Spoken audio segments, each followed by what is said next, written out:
എല്ലാവരുടെയും ഉള്ളിൽ ആ വേദന എരിഞ്ഞു കത്തി. കുന്തി റാണിയെയും 5 മക്കളെയും തിരിച്ചു കൊട്ടാരത്തിലേക്ക് കൊണ്ടുവരാൻ ഭീഷ്മ വലിയൊരു സന്നാഹം തന്നെ കാട്ടിലേക്ക് അയച്ചു.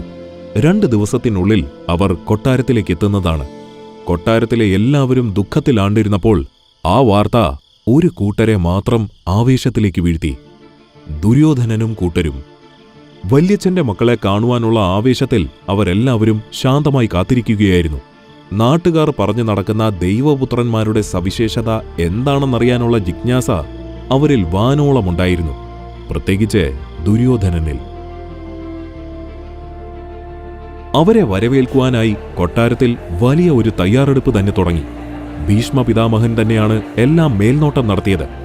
കൊട്ടാരത്തിലെ ഓരോ കോണിലും പുതിയ അലങ്കാരങ്ങൾ ചേർത്തും പ്രഭയോടെ മിനുക്കിയും അവർ അത് ചെയ്തു.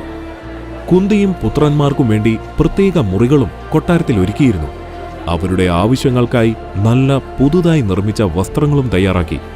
ഇതെല്ലാം കണ്ടുനിന്ന ദുര്യോധനന് സന്തോഷമായെങ്കിലും ഉള്ളിന്റെ ഉള്ളിൽ ഒരു ചോദ്യം വന്നിരുന്നു.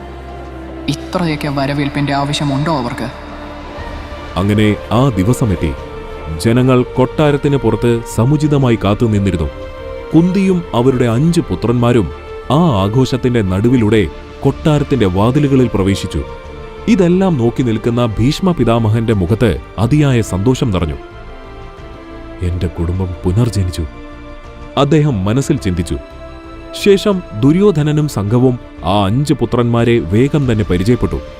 വളരെ പെട്ടെന്ന് തന്നെ അവരെല്ലാവരും അടുത്തു. കുട്ടികളുടെ ചെറു പോരാട്ടങ്ങൾ, മത്സരങ്ങൾ, കളികൾ, അങ്ങനെയെല്ലാം രാജകീയ കൊട്ടാരത്തിന്റെ കളിസ്ഥലത്തെ ജീവൻ വെപ്പിച്ചു. ദുര്യോധനൻ പലപ്പോഴും രസകരമായ ഈ മത്സരങ്ങളിലെ പ്രധാന പങ്കാളിയായിരുന്നു.